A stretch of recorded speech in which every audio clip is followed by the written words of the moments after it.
This is the Anbernic RG556. It's a retro handheld that is often praised for its ergonomics and beautiful OLED screen. But when it comes to raw emulation performance, it's not the most powerful device. And with the upcoming Retroid Pocket 5, Retroid Mini, and an Anbernic console coming out like every week, this handheld kind of feels like it's getting lost in the noise a bit. But there's something about the RG556 that just keeps bringing me back to it. It looks amazing. It can play pretty much any retro game that you throw at it, and just the feel of the device is really solid. Now, I made a video a few weeks ago after I tested 100 Switch games on this handheld. The video showcases my top 15 games at the time. You can watch that by clicking the icon in the top right corner. So today we're playing 25 more Switch games that run shockingly well on this console, and a few of these really surprised me. So sit back and enjoy 25 more Switch games on the RG556.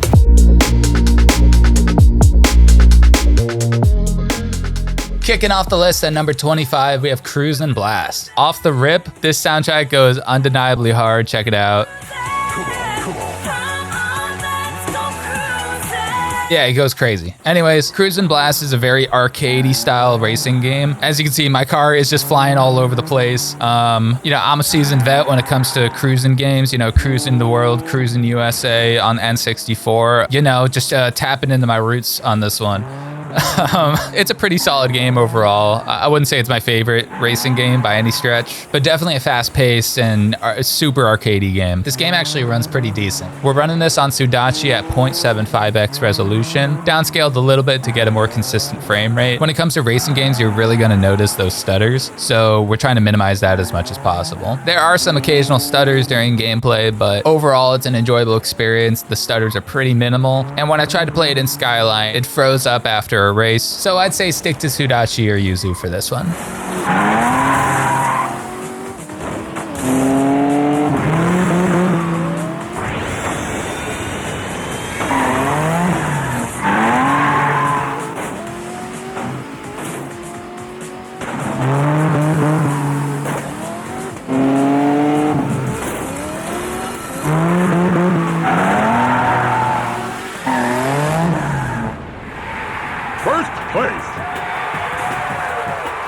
Number 24 is Super Monkey Ball Banana Rumble. This is an arcadey physics-based time trial platform kind of game where you play as a monkey in a ball, and your goal is to get to the end of the level as fast as possible while collecting as many bananas as you can along the way. We're playing this in Sudachi at 0.75x resolution in order to get a more consistent frame rate, because when it comes to physics-based games like this, you're really going to notice the slightest bit of slowdown, so we're aiming to really maximize that frame rate. On average, you're getting between 30 to 40 FPS, very consistent frames, so it makes a challenging game like this pretty enjoyable. So if you played other Super Monkey Ball games, you know the deal. This is a great way to experience another Super Monkey Ball game.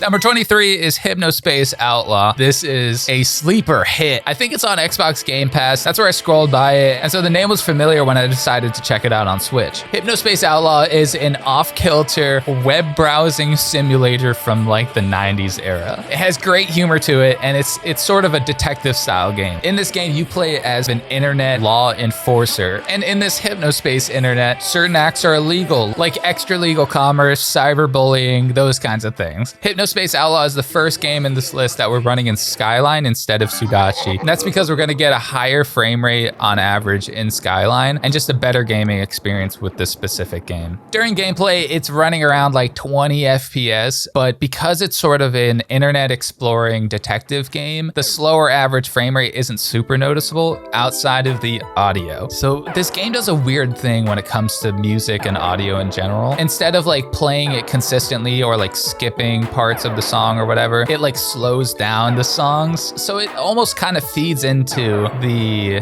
90s internet style. And I'm guessing that this was probably on purpose from the developers, like in case the Switch slows down, it sort of plays into the jankiness of this 90s internet simulator. But a really chill, interesting game. Great if you're looking for kind of a weird, fun detective game to play. Professor Helper here, the helping man with the helping hand.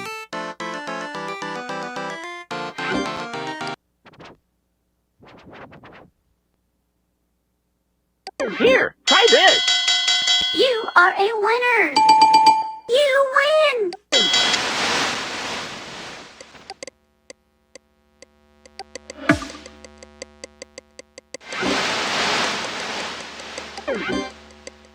Number 22 is going to be Hades. Hades is a roguelike where you play as Zagreus, the son of Hades, as you try to escape the underworld to reach Mount Olympus. And throughout the levels, you get different buffs from the other Olympians, and it has like a very hack and slash combat system. And just like the last pick, we're running this one in Skyline to get a higher average frame rate. So we're looking at around 40 FPS. And the good thing is that this game does frame skips instead of slowdowns. So it keeps action moving in general. That being said, there are a decent amount of stutters, especially when it's buffering and caching certain textures and levels. Usually for the first like couple minutes of a gameplay session, there's gonna be more stutters, but after, you know, the first 2-3 minutes, you should see more consistent gameplay in general. I had a great time playing it. It's a solid experience, and with a very saturated stylistic game like this, the colors pop on this OLED screen. So I'd recommend checking this one out if you're into roguelikes.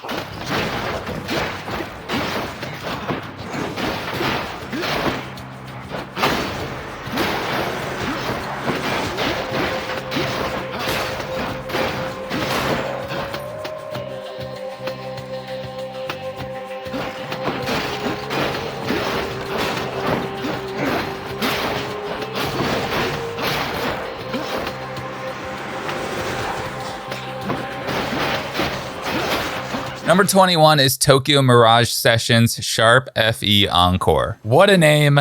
This is a game from Atlas, who made the Persona games, especially Persona 3, 4, 5. So it has a very similar gameplay style. And the FE in the name actually stands for Fire Emblem. So it has some elements of Fire Emblem mixed with some elements of Persona. So it's basically a Persona style JRPG. And the combat system is exactly what to expect from Persona. We're running this one in Sudachi at 0.75x resolution. And to be completely honest, this game almost didn't make the list because it has a fair bit of slowdown. There's one point where the game like glitched out like crazy, but luckily the start menu was fine, so I just saved and then reload that save. Pretty minor glitch overall, since you can just save and reload, but it's something that's worth mentioning. On average, you're going to be getting around 20 to 25 FPS, but the battle sequences have a higher average FPS than the open world segments. It's very similar to Persona. I know that I've said Persona a lot during this review, but it's basically like the weird cousin of Persona. I had a lot of fun playing it, and honestly, the biggest reason why it made this list, even at number 21, it has great emotional storytelling, it has some fun combat elements, and it's a very enjoyable game. So if you like JRPGs, especially Persona, this one might be worth checking out.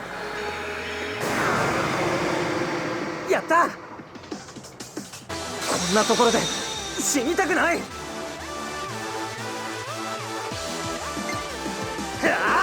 こか。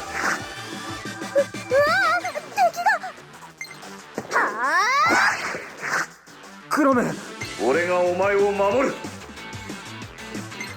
この日を逃すな。うわっ。Number 20 is Baldur's Gate Enhanced Edition. This game needs no introduction. It's one of the OG classic RPGs that really took off in popularity with Baldur's Gate 3. So if you're ever curious of what Baldur's Gate 1 looks like, here it is, the illustrious 1998 CRPG. We're running this one at native 1x resolution in Sudachi. You're gonna get around 20 to 30 FPS, and this is a very like old school experience. Like I can't stress this enough. I personally loved Divinity 2 Original Original Sin. That's like my go-to CRPG. I still haven't played Baldur's Gate 3, but I can imagine that I'd like that too. But when it comes to Baldur's Gate 1, this is very, very old school. It's still a huge game with a lot of depth to it. So it was very interesting and fun to play it, especially with the handheld controls that the Switch port has. I would use the term enhanced edition very loosely. The graphics themselves are pretty much OG what you'd expect. But outside of that, solid game, plays well. Check it out if you like games like Fallout 1 and 2 and Planescape, Torment, all those other kinds of CRPGs.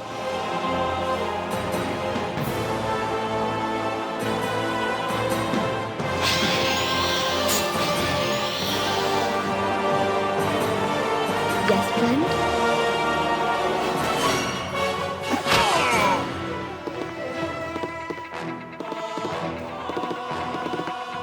Again, think carefully.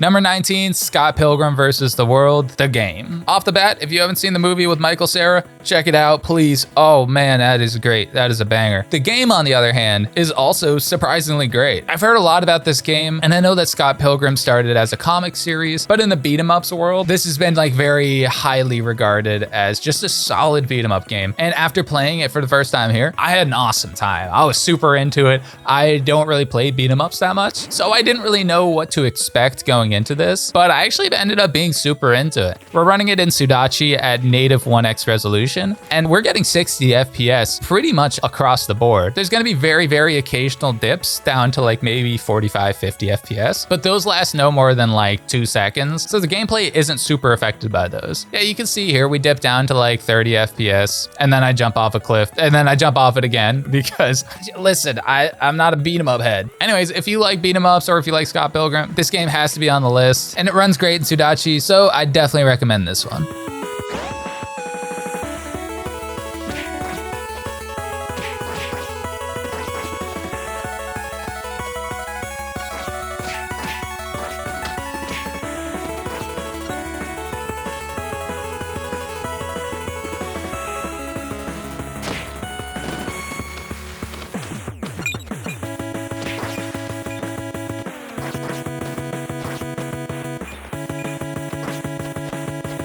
Number 18 is Advanced Wars Reboot Camp. This is a remake of Advanced Wars 1 and 2 from the Game Boy Advance, and they remade it on the Switch in a 3D, almost toy soldier style. So it's very interesting to see this. I actually just recently played Advanced Wars for the first time on the RG556 SP, which is the clamshell Game Boy Advance SP style handheld, also from Anbernic. So coming from playing that there for the first time to playing it on here, both are great. When it comes to this 3D art style, you get pretty much a solid 30 FPS on the overhead map kind of grid view. And then firing animations are around like 35 to 40 FPS. So across the board, the frame rate is pretty solid. It's not amazing, and we're running this one at 0.75x resolution. But because it's a turn-based strategy game, you don't really need the highest frame rate or resolution to enjoy it. Gameplay is rock solid, and if you like turn-based strategies, this one might be worth checking out. It's no XCOM. I'm an XCOM fiend, but if you're an Advanced Warhead and you liked Advanced Wars 1 and 2, then this is a great way to re-experience those games in a new art style on the RG556.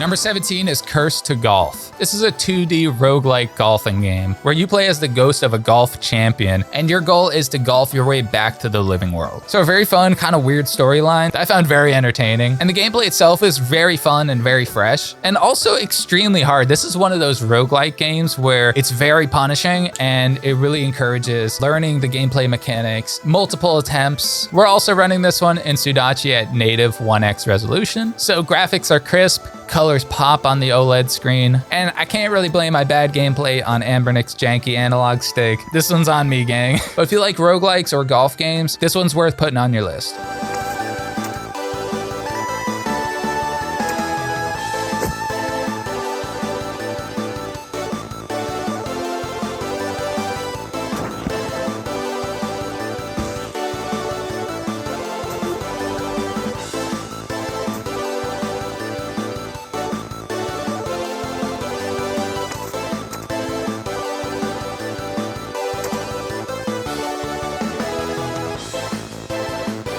Number 16 is Potion Permit. This is a very relaxing RPG game with sim elements similar to Stardew Valley, where you play as a chemist who is tasked with curing the mayor's daughter and convincing the town's residents of the wonders of modern alchemy. So you'll be gathering ingredients, brewing potions, and curing townspeople when they fall ill. It's a very chill game with a beautiful art style that really pops on the OLED screen. And we're running this in Skyline, so you're looking at native resolution, pretty much 30 FPS locked. It feels really solid, barely any slowdown at all. I don't think I noticed any. And that's a great thing about Skyline is with the few games that it works with, it's very rare there'll be any like significant frame dips. But this is a great game. So if you're into those town sim games, kind of like Stardew Valley, Animal Crossing, and other cozy games, this one's definitely worth playing.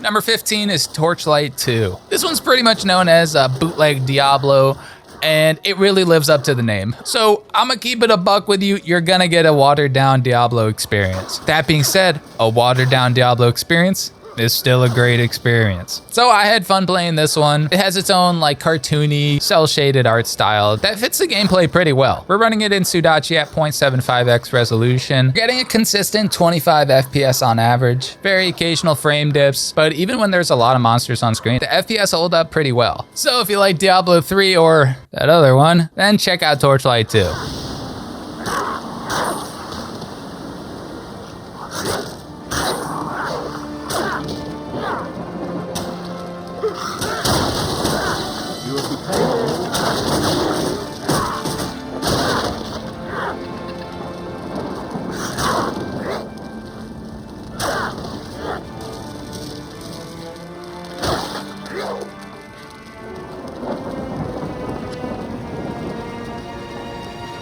Number 14 is Bayonetta 2.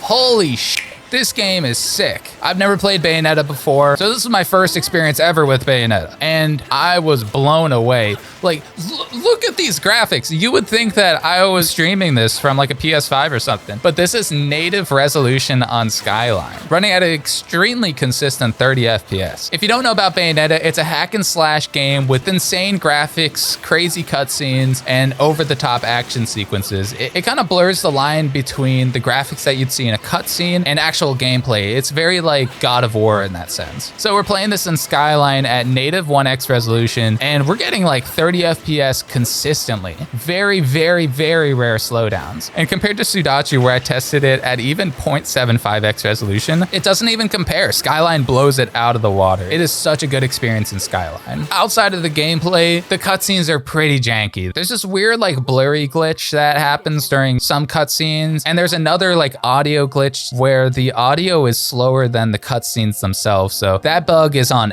every cutscene. There's some different visual glitches on other cutscenes, but the gameplay itself is so good. So for that alone, it gets number 14.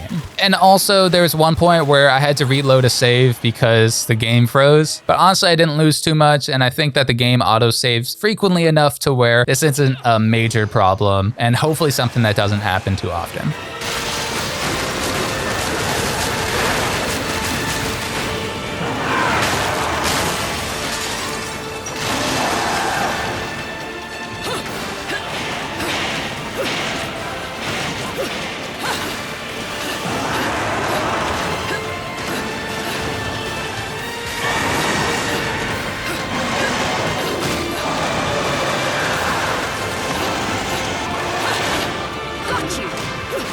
Number 13 is Luigi's Mansion 2 HD. Yeah, it kind of just felt like putting 3 sequels back to back. Also, these are 3 great sequels that deserve the spots on the list that they're at. Luigi's Mansion 2 HD specifically is a surprisingly good game. I've never played Luigi's Mansion games before. They've never really drawn me in since I'm more into like open world exploration games. But in Luigi's Mansion, you play as Luigi and you're ghost hunting, capturing ghosts in a modified vacuum cleaner. It's pretty straightforward gameplay that has a lot of character to it. A cool thing that I didn't realize about this is that the gyroscope works natively with the game. So you can tilt the handheld around and it works exactly how it does on the Switch. So I was kind of surprised about that. But we're running this in Sudachi at native 1x resolution. You're looking at pretty much 30 FPS across the board, maybe an occasional frame dip here and there, but it's a really fun puzzle investigation kind of detective game in a way. I don't know, it's just Luigi's Mansion 2, so if you like Luigi's Mansion games, this one's an easy recommend.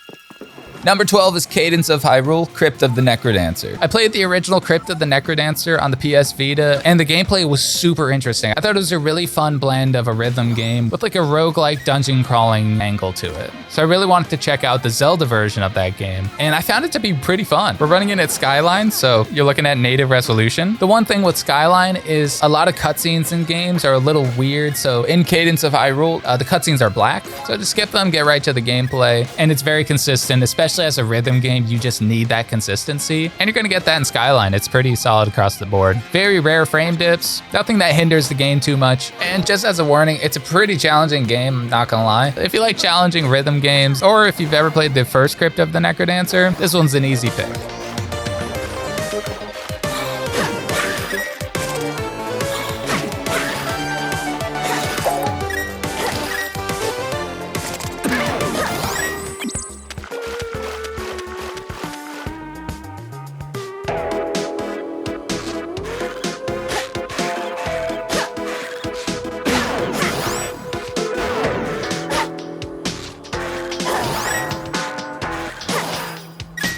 At number 11 is Tales of the Neon Sea. I can almost guarantee that none of you have heard of this game because neither have I. I forget how I even found it. I think somebody tested it out in the Anbernic RG556 game compatibility list. You can find a link to that in the description. Tales of the Neon Sea is a 2D like 16-bit style detective game that has so much atmosphere. It has this dystopian cyberpunk vibe to it, and the storytelling is just very intriguing and it really drew me in. It has some puzzle elements to it, and the puzzles are really solid too. They're very challenging. We're running this one in Sudachi at 0.75x resolution. There's some more frame dips than I personally like seeing, but I couldn't get it to run in Skyline, and I think it might just come down to the game not being fully optimized too well. And with this game specifically, I think the FPS is a little bit deceiving. I'd say it's really more the micro stutters in the game that are not the most enjoyable. While the FPS might say 50 to 60 FPS, the micro stutters make it feel closer to like a 25 FPS, which is still not too bad, and especially given the style of game that it is, I think that it's a little more forgivable, especially with the depth of the game and the overall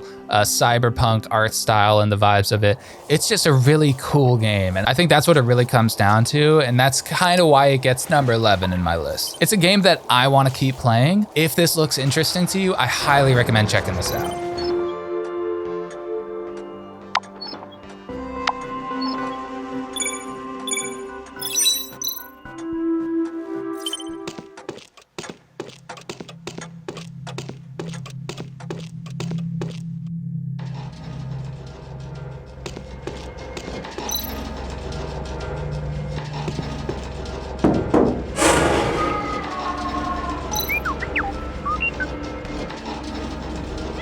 Starting off top 10 is Golf Story. This is an RPG with a classic 16-bit style. It almost feels kind of like a Game Boy Advance kind of game, but it's very fun gameplay, and it's clear that the developers put a lot of love into it and just crafting the personality of the game. So if you like those old school, simpler RPGs, or if you like golf games, then you should have this one on your list. So we're running it in Skyline at native resolution at 60 FPS. I don't think I noticed a single frame dip. If there is anything, it's so rare that it's not even noticeable. I mean, look at the graphics style. It's a much easier game to run, so it's a lot more fluid overall. But this is one of those games that, well, it does feel like a very simple game. And I felt like I had to mention this one because the gameplay itself is just really fun, and I feel like a lot of people are gonna enjoy this.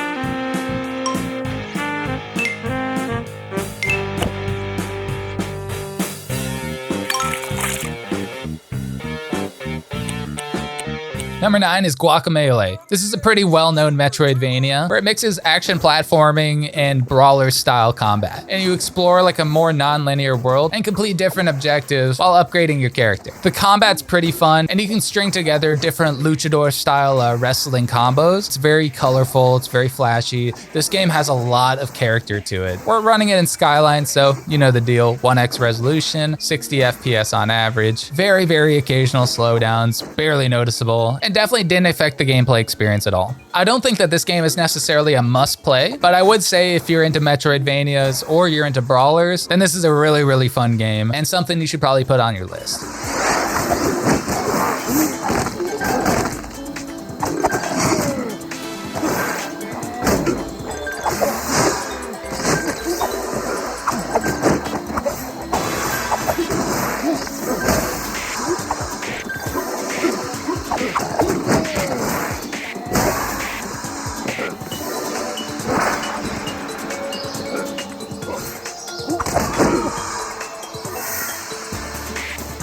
Oh yeah, we're causing some mayhem with this one, fellas. Number 8 is Untitled Goose Game. This one is a personal favorite of mine. It really takes me back. Untitled Goose Game is an indie game from 2019 where you play as a goose fueled by chaos. Your goal is to stop at nothing to cause as much trouble as physically possible and drive this quiet town's inhabitants into insanity. That being said, really fun, chill game. I loved it on the Switch and it plays pretty well in Sudachi. It's like 30 to 40 FPS on average, downscaled to 0.75x resolution. Gameplay is pretty simple, but very fun. And the art style and the very English humor really, really shines through this one. So that's why it gets number 8 on the list.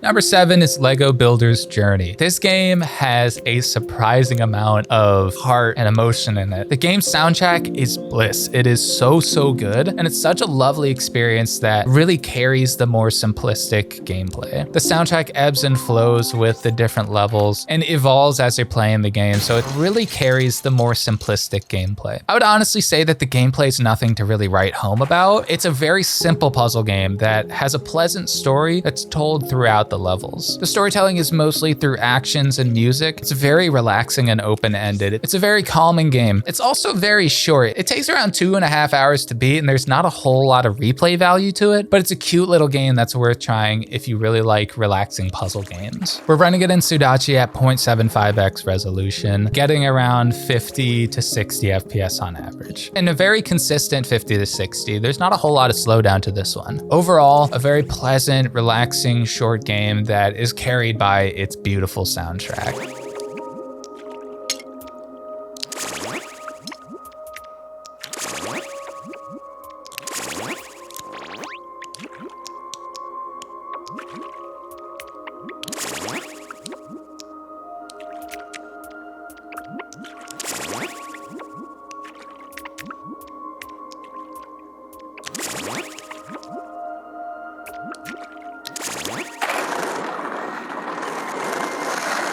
Number 6, we're actually putting 2 games. It's Axiom Verge 1 and 2. These are classic Metroidvanias, but they definitely have a more retro style, kind of like Super Metroid. Axiom Verge and the sequel feel like games that could have come straight from the 90s on like the Super Famicom. They're not very demanding games, but the first one runs more consistently than the sequel. They both run great, but you'll get a flawless experience with Axiom Verge 1, and I actually preferred the first one to the second one. I only played like an hour of the sequel, but it felt more like an adventure game than it did a Metroidvania game. The first one really defined this very unique H.R. Geiger type art style, creating this otherworldly fusion of biology and technology. And it really just built a very cool world. So if you ever played the Axiom Verge games or have wanted to play those, this is a great way to experience it. We're running both games in Sudachi at 1x resolution, and they run great, 60 FPS, pretty much locked. If you've ever played Axiom Verge 1 or 2 or have been interested in playing it, this is a great way to experience these games.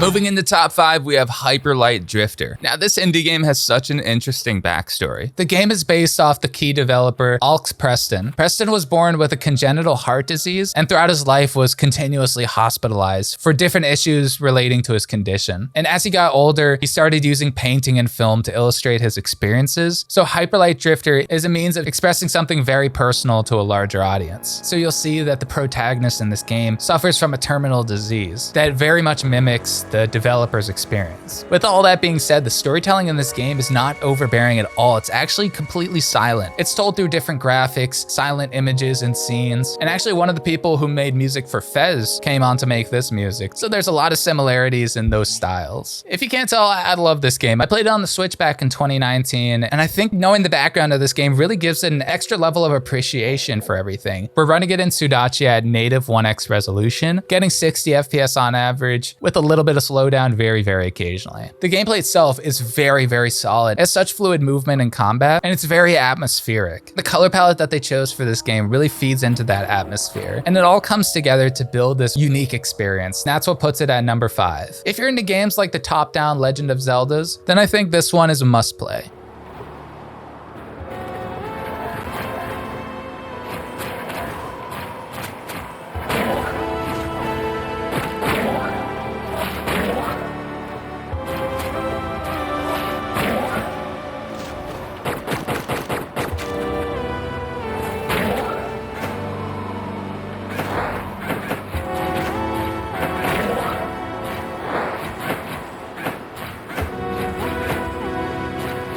Number 4 is Fire Emblem Engage. I've never played a Fire Emblem game before, so this was a very, very late introduction for me into the series. But I kind of get what people are talking about. I was shocked at how solid this gameplay is. It's a very, very lovely game that I definitely want to play more of. Now, it's time to engage. Yo, he said the title of the game. That's crazy. I could sit here for hours talking about the lore and backstory of the game, but I think anyone can kind of jump right into these games and enjoy the gameplay and storytelling. It doesn't feel like you need to play all the games to understand what's going on. It's got some major anime energy, so if you like that kind of vibe, this is definitely for you. Fire Emblem Engage is a tactical strategy game that kind of blends traditional strategy gameplay with JRPG move selection and flair. It has some very nice cutscenes that feed into the gameplay, and that's sort of where a lot of the JRPG vibes come from. We're running it in Sudachi at 0.75x resolution, getting around 30 FPS on average. Really smooth gameplay. I was actually expecting to get more slowdowns, but this ran pretty fluidly. Like you can see transitioning from the grid view to the one-on-one combat. It's all very well optimized, and I think that's credit to the developers for really making this gameplay smooth and not too resource intensive. If you've played Fire Emblem games before, or you've been interested in checking them out, I think Fire Emblem Engage is definitely worth playing on the RG556.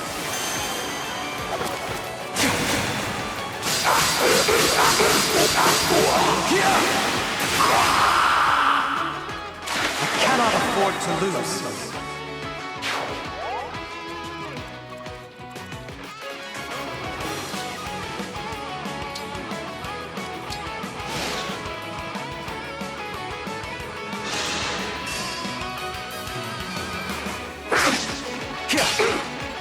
And number 3 is Eastward. I had a feeling like I was gonna love this game, and I wasn't wrong. Eastward is an action-adventure RPG game where it combines real-time combat with puzzle solving and exploration. It's pretty straightforward gameplay overall, but I think what really sets it apart is the storytelling and also this beautiful art style. The vibe of this game is so well done, and the gameplay is just really crisp. I had a lot of fun playing this one. It plays almost perfectly in Skyline, and you can see on the screen here, we're running at like 60 FPS, pretty much locked. I tried running this one in Sudachi. The performance didn't even come close. So this is another Skyline exclusive game. If you've had any interest in playing this game or love similar types of games, Eastward is definitely one that you should check out on the RG556.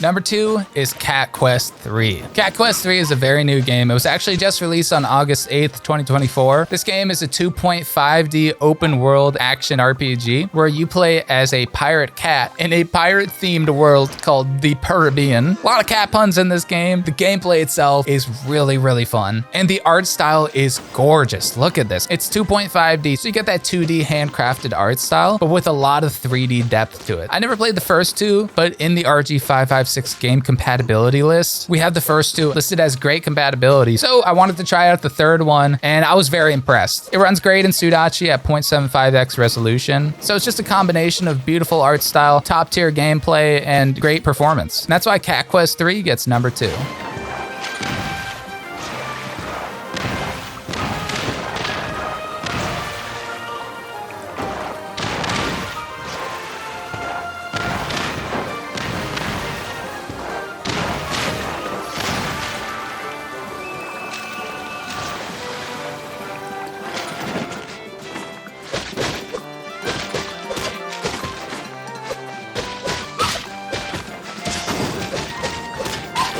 Before I reveal the number 1 pick, I want to make an honorable mention to a game that didn't make the list, and that's Star Wars Dark Forces Remastered. This is definitely one of the games of all time. I just wanted to shout it out because it was a PC-only release until the remaster on Switch, so I know that there's some retro gamers who have a lot of nostalgia for this game. I'm not one of them. I've never played this game, but it reminds me a lot of classic like Duke Nukem, Quake, Doom style gameplay. Honestly, this game is like super, super old school. Like this game is older than me, man, but it plays great though. A very rare slowdown in Sudachi. We're running it at 1x resolution. So it's a pretty solid experience because it's like an older shooter game. The cardinal snapping analog sticks on the RG556 aren't as much of a problem as they would be on another type of shooter like Void Bastards, like I mentioned in my last RG556 Switch Games video. So if you've never played this game before, I can only really recommend it if you're into these kinds of games. Duke Nukem, Quake, Doom, Wolfenstein. Maybe check this one out. Either way, let's go to number 1. Number 1 is Diablo Immortal. Yep, I mean Diablo 3. You guys have phones, right? Come on. You not have phones? You guys not have phones? Yeah, you guys all have phones, right? Play your tablet too. Jokes aside, Diablo 3 runs amazingly well in Skyline. The craziest part is that this is running at native Switch resolution, since Skyline doesn't have a downscaling feature. So you're looking at like 30 FPS on average. So it's not perfect, but slowdown isn't a major problem because the game tends to use frame skips instead of slowing down everything. I think if Diablo 2 Resurrected was playable on retro handhelds, wow, we'd be eating good. But Diablo 3 is very, very fun and rock solid in Skyline. It plays exceptionally well. I'm going to be playing a lot more of this, so Diablo 3 takes number 1 on the list.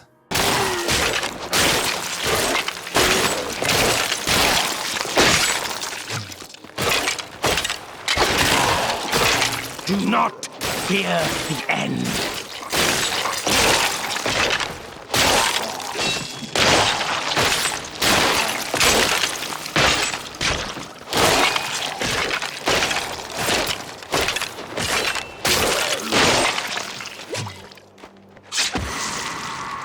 And And for a bonus pick for making it this far in the video, I'm gonna throw in Metroid Dread. Metroid Dread is an original Metroid game that was developed just for the Switch in 2021, where it has the classic side-scrolling Metroid gameplay, along with some of the newer features like free aim and melee attacks. We're running it in Skyline, so you're looking at native resolution, 30 FPS on average. There's a fair amount of frame dips here and there, but it's a very playable experience. I'd say that most of the time it's frame skips more than frame dips. So the momentum of the gameplay keeps moving a lot, and I had a lot of fun playing this one. I was shocked that Metroid Dread was running this well, especially at native 1x resolution. So I'd say give this one a shot in Skyline if you like Metroid games.